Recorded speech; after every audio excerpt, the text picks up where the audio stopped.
Welcome to Sonoran Stories with Admissions, an official podcast of Sonoran University of Health Sciences. I'm your host, Courtney Badowski, and I'm so glad that you're here. On this podcast, we explore the real journeys, honest insight, and inspiring voices that make our community so unique. If you're curious about a future in naturopathic medicine, clinical nutrition, integrative health, this is the place for you. Let's jump into today's episode. We're going to talk about the big question. What do you want to be once you're an ND? We're going to talk about fulfilling your purpose and helping others, maximizing your impact through various channels, and then building your business. Again, my name is Courtney, and I am your host. We have some really exciting stuff to talk about today. Our guest is Dr. Karthik Ramanan, but he is more widely known as Dr. K. So let's get a little background on Dr. K. He holds multiple degrees from Cornell University, a bachelor's in biological sciences, and a bachelor's in applied economics and management. He later went on to obtain his ND through Sonoran University. So he is one of our incredible alumni. Dr. K has a journey that is just really powerful. He left his career on Wall Street, very successful career, might I add, and went into med school. He has taken this journey, starting in different education focuses into various different careers, and now he helps guide high achievers, helping hundreds, if not thousands of people reverse the chronic stress and burnout, and helps them embody the life that they deserve. So without further ado, I am excited to introduce you to Dr. K. Dr. K, thank you so much for being here with us today. I appreciate you having me. I'm excited to be here. So why don't you share your story with us? What led you to make this drastic jump going from a very successful career in Wall Street to pursuing your ND and then becoming an ND? Well, I think any of us, as we go through our undergrad and maybe our first job, we're just trying to figure out life, right? And that's where I was in my 20s. I just happened to be fortunate enough to land a job at one of the premier investment banks on Wall Street. This is back in 2005. Now, I didn't know what was coming my way in terms of the Great Recession and all of the stress on top of an already difficult industry to work in to begin with. As a young professional, all I really knew how to do was just, okay, let's continue to learn, continue to grow, see how best I could contribute. But just watching my friends on the floor lose their jobs over the course of the coming years. And all I knew how to do was work harder and make myself as indispensable as possible. And, thankfully, I was fortunate enough to be given a couple key opportunities that I was able to capitalize on to contribute to grow a different team. And our clients were pretty happy with that. So I got rewarded. So fast forward now to 2011. And I remember distinctly one evening just reflecting on all the sacrifice that it took to get to that moment. There I was on the 30th floor of this brand new skyrise apartment building. It's the first apartment I'd ever gotten myself without roommates in my whole life. I was 27, and I was just thinking about looking out over all the thousands of dots across the horizon at that night sky, just thinking all those sacrificed hours of sleep, all of the missed family events, the 60, 80, 100-hour work weeks to get to this point. And I had paid off my undergraduate student loans. I had paid off my parents' credit card debt. I was giving more to charity than I ever thought I could at that age. And I hated the man in the mirror. And I couldn't understand, why is it that I can have all these things that, society says that we're supposed to have to be happy, and yet I was absolutely miserable. And I recognized that there were two things that were missing in my life. One, the one thing I wanted more than anything else was meaningful relationship and marriage. And the other was meaningful work, something that was fulfilling to me. And as long as I was growing in my corporate career, that all was well. But the moment that it started tapering off, I started to go into a pretty dark place. Again, I was also struggling with my health, and I thought, okay, well, let's do P90X and Insanity and all these other things to start losing some weight and get healthy. And I did to some degree. I cut out processed foods and all that, and I was feeling a little bit better. But ultimately, my mind space was not where it needed to be. And then I really hit rock bottom when I got dumped on an email. And so that was truly the point where I was like, all right, well, something's got to change. And fortunately, at that point in time, I had seen my sister at Christmas, and then she had come back to visit my parents for her spring break from MIT. And so I went upstate to go see them. And in that 3 months, she had lost 30 pounds. Her cystic acne had completely cleared up. She was so vibrant and energetic, like I hadn't seen her in quite some time. And I was just at that point where I was willing to do anything because rock bottom is a beautiful place in that you are willing to say yes to the things that you otherwise wouldn't have. And so, hesitantly and excitedly, I asked her, "What did you do?" And she goes, "I've just been eating this whole food plant based diet, mostly raw foods." I said, okay, what does that mean?" She goes, "I've just been eating fresh fruits, vegetables, nuts, and seeds just they're found from the earth." Oh my God, that sounds horrible. All right, show me how to do this. And so, but I recognized something that anytime I had done a diet change or anytime I had committed to, consistent physical activity or any kind of habit change, I'd always been cold turkey, go all or nothing. I was this perfectionist that if I can't do it perfectly, it's not worth doing it at all. And something hit me in that moment that said, you know what? My best ideas in life have gotten me here. Yes, a lot of career success for being a perfectionist, people pleaser, all those things, but also a lot of misery. So why don't I just do everything the exact opposite of what I had done before? So instead of stepping on the scale every day for accountability, I made myself feel bad every day. That was it. And I just said, okay, I'm just going to gradually change the way I eat and see whatever happens, happens. Again, when you're at rock bottom, you're willing to try things that you wouldn't have tried otherwise because, hey, if I keep repeating the same thing, I'm going to get the same results. And sure enough, I didn't tell anybody at the office what I was doing. But 3 weeks in, I was starting to feel better. I was gradually eating more and more of this way and eventually 100%. And 3 weeks in, I was, man, I feel so good. I've got to step on the scale and see what's going on. And I step on the scale one morning, I look down and I see the lowest weight that I'd ever seen as an adult. Oh, And wow. that was the point where my mind blew open and I said, wait a second, what if the body that I wanted, which is really about the confidence I wanted, which is really about having the relationship I wanted, which is really about having the life I wanted, what if all those things are possible and the only one holding me back was me? And I leaned into this idea that maybe everything that I had assumed about myself might not be true. Some are, but some might not be.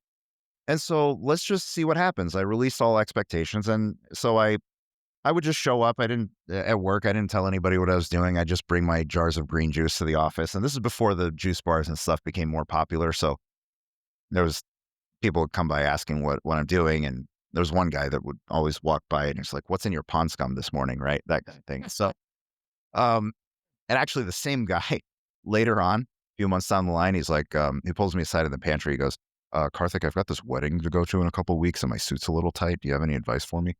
So it was like people started noticing and I would just, bring, show them some recipes or bring some food in the office for them to try. And then some people, committed to changing the way they ate, at least partially, if not entirely.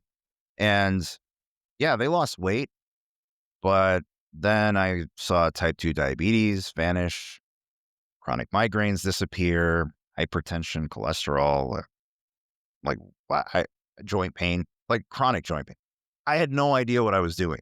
But what I did know was that when they were coming back to me and saying, "Karthik, I feel better now than I've felt in so long. Thank you for helping me." That was the moment that I knew I had to make health and wellness my career because there's something immeasurably gratifying about going to work every day and knowing that people's lives are better because of what you get to do. And it's truly a privilege. Now, this was around 2012 or so when I started thinking about, okay, I'm really looking for this next chapter of my life. What is that going to look like? And I was in the middle of doing a water only fast, actually, because there's not much else you can do other than like research stuff, dream up stuff. And I came across naturopathic medicine on Google. So I thought, what is this? I don't even know what this is. I came across some blogs um and I called up my sister who had moved down here to Arizona at the time to work at Intel, and I said, I never wanted to go back to school after my undergrad days, but what do you think if I give up everything and move across the country and go to medical school? Or rather, I said, what do you think about going to medical school, wherever? And she goes, one of the best medical schools in the country is right up the road from where I live, right? For naturopathic medicine. And that's how I found out about SCNM at the time. And that's what made me go, okay, well, I've got to apply. So Funny thing, I only applied to this school and I didn't apply anywhere else because I wanted to be here. The last question on my interview was something to the effect of, if you don't get in here, what's your plan? And I said, well, I'm moving here and I'll make health and wellness my career one way or the other. I'd prefer it to be here though. And so I don't know if that'll work if you're going to apply later on. But anyway, just that's what I did. It was all things worked out. So that was 2013. And in terms of the financial decision, it was a massive, absolutely massive, life altering financial decision. Not just obviously you make an investment to go to medical school, but I was doing extremely well back in the day. But it was one of those things that if you're not in an industry like that, you're not making that kind of money, just period. Right. And so to give up that and then not work for a number of years. And I knew I probably wanted to get into entrepreneurship after medical school, and that's not going to pay well for a while. And so all those things put together, everything in my head knew that this is a stupid decision. Everything in my heart knew that it was absolutely the right decision. And I pride myself on being a pretty rational person. But that was one of those moments in life that I'm like, I don't know what it is that's pulling me, but I have to do this. And my life would have been completely different had I chosen not to. And I'm absolutely glad that I did. Um, because in medical school was a chance for me to reinvent who I was, to take on leadership roles that I never saw myself as capable of doing. I was student government president one year. I served on the board of trustees, involved in a bunch of clubs. And I was the guy in undergrad and high school that was the quiet guy in the corner that wouldn't do anything. Right. And so it was just that beautiful opportunity. And as much as I love my career, I also got to meet the love of my life in medical school. So I can't promise to any of you that that will happen. But if it does happen, it's pretty awesome. So I still say that with all due respect, the best thing I got out of medical school is my wife. The second best is an awesome career. Goodness, what a great story. It's almost worthy of a book. And we'll touch on that in a minute. But since we're on the topic of careers, why don't you share with us, what you decided to do with your ND degree and what brought you to that space of wanting to do this, and where you've taken your career now? I had known even when I applied.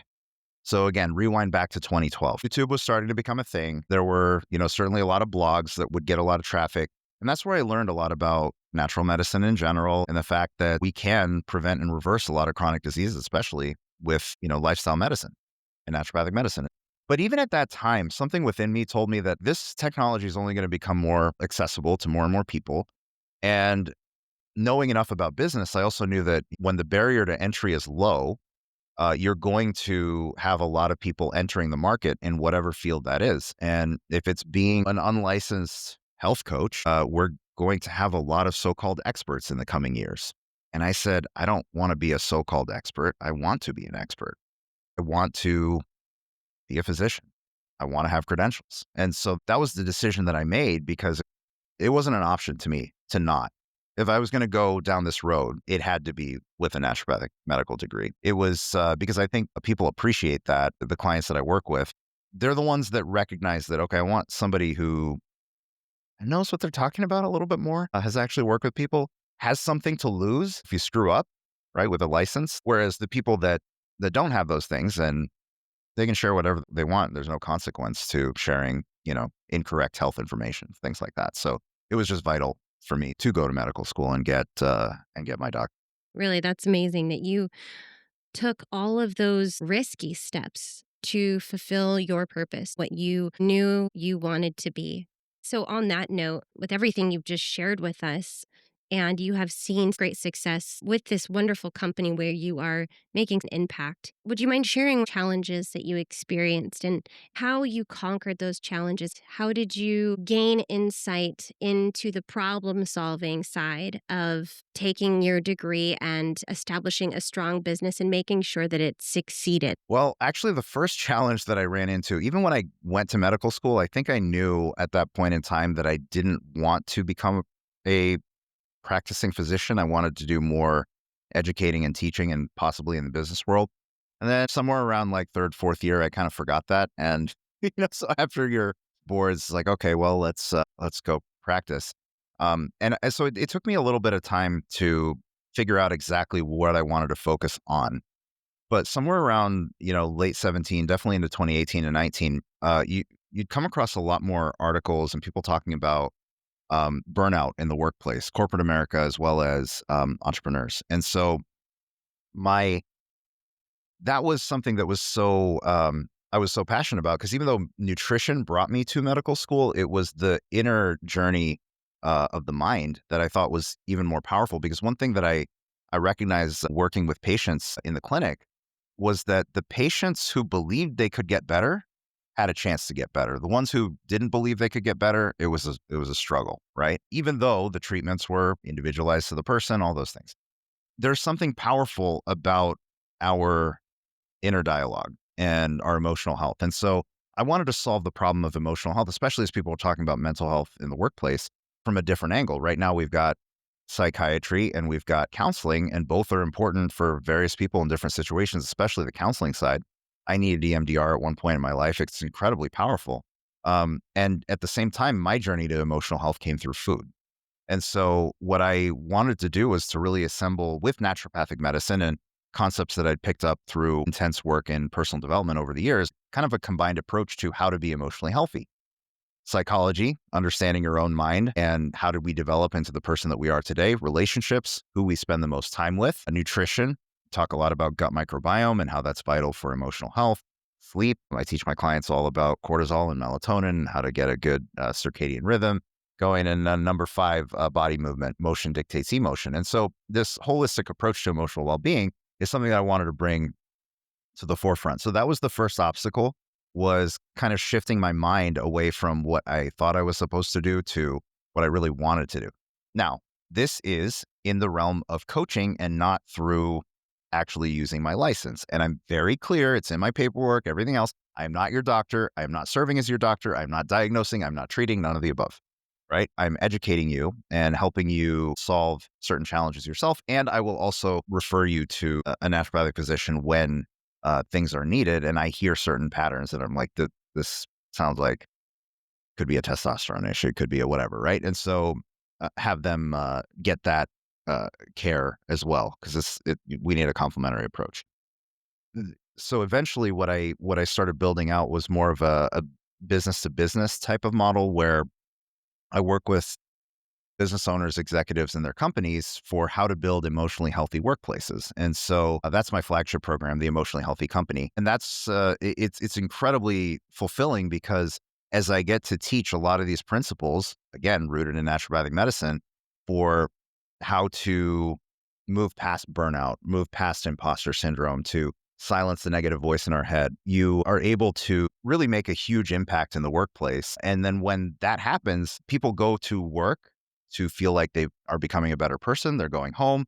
They're much less stressed out for their families, their loved ones, and everybody benefits that way. There have been several challenges in business along the way, just as any business is. And whether you practice medicine or do something else, any avenue where you need to effectively, bring in clientele and they don't know about you is very difficult in the beginning, but it does gain steam. It does gain momentum because eventually you do a good job, people start referring you, and that becomes really powerful. So that's happened for me as well as for my wife and her medical practice. So she owns her naturopathic medical practice, and when people can give you a strong referral, that overcomes a lot of the challenges that we come up to in business. And that's a really great point. So, as far as business goes, what kind of advice do you have for those do's and don'ts that jump out to you when you look back and you think of, things that you've had to work through and experience that you could advise to prospective ND students as they venture into the most common direction, which would be a private practice and owning their own business? A few key ones.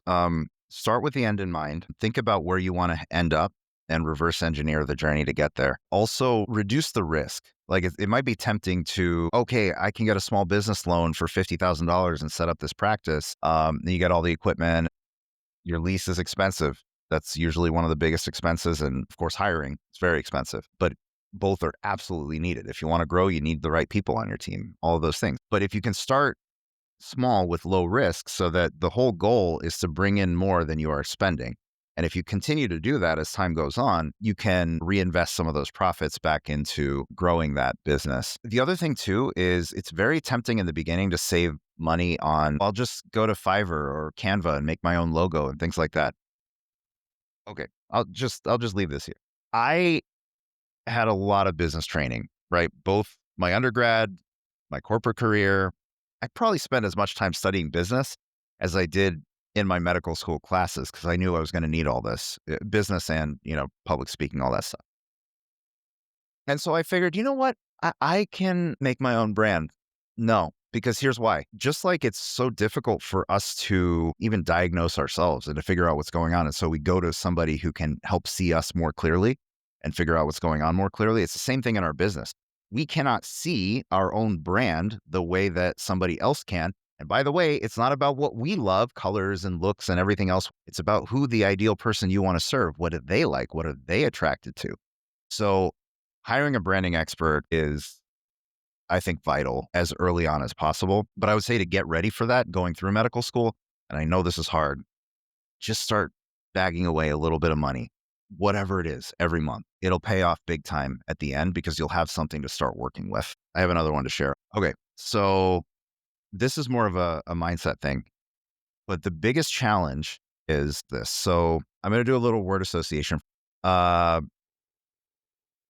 Failure. What words come to mind? Is that good or bad? Failure. Bad, right? Failing is bad. If you are in school, at whatever level, high school, college, medical school, whatever, failing is not good, right? You fail a class, it's not a good thing. In business, if you can fail small because you're trying something and it doesn't work, it's the best thing. So it's shifting out of this idea that I don't want to try this because I could fail. Actually, if you can try something and just test it out, see if it'll work. And then if it fails, then okay, you change directions because there's no blueprint in business. You have to figure it out yourself along the way.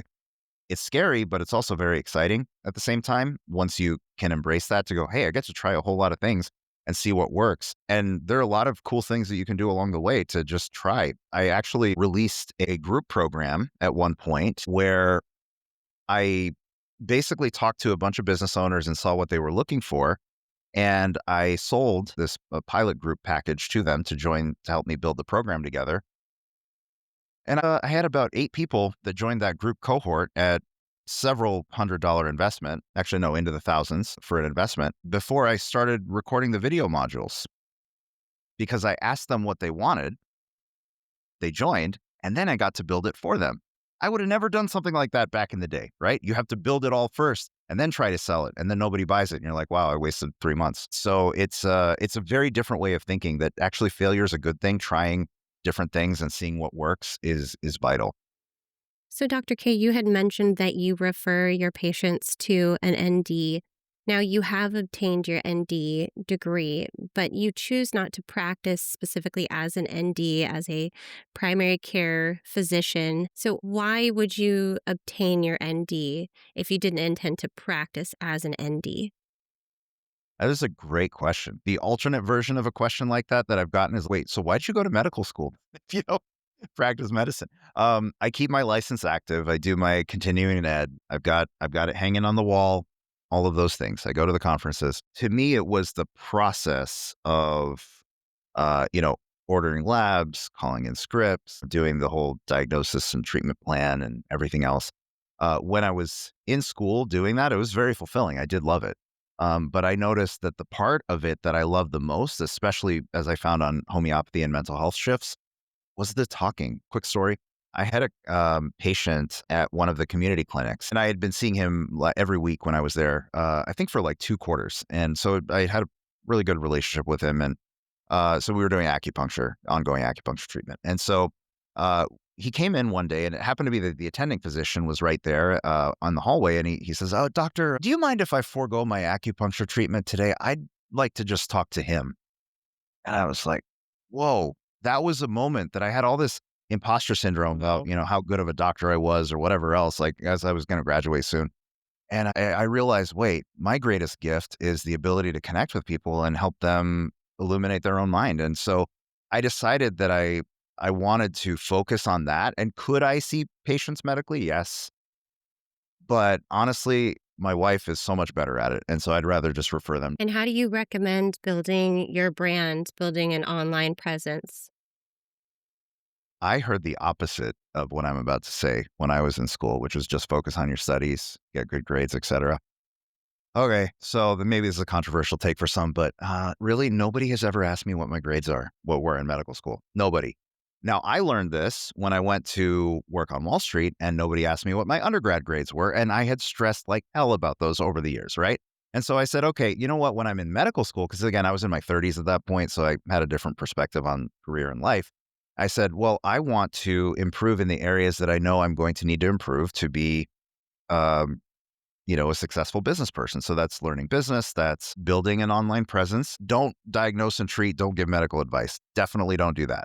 But you can always share insights, right? Like maybe here's what a recent study found, that kind of thing.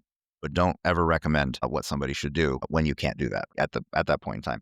But yeah, I focused on that, and probably the biggest thing that I did in medical school that helped me professionally was focus on my public speaking skills. So we had a natural speakers club at school, a Toastmasters chapter, and that was like a religious thing. I would go almost like a class and treat it like a class to learn how to be a better speaker.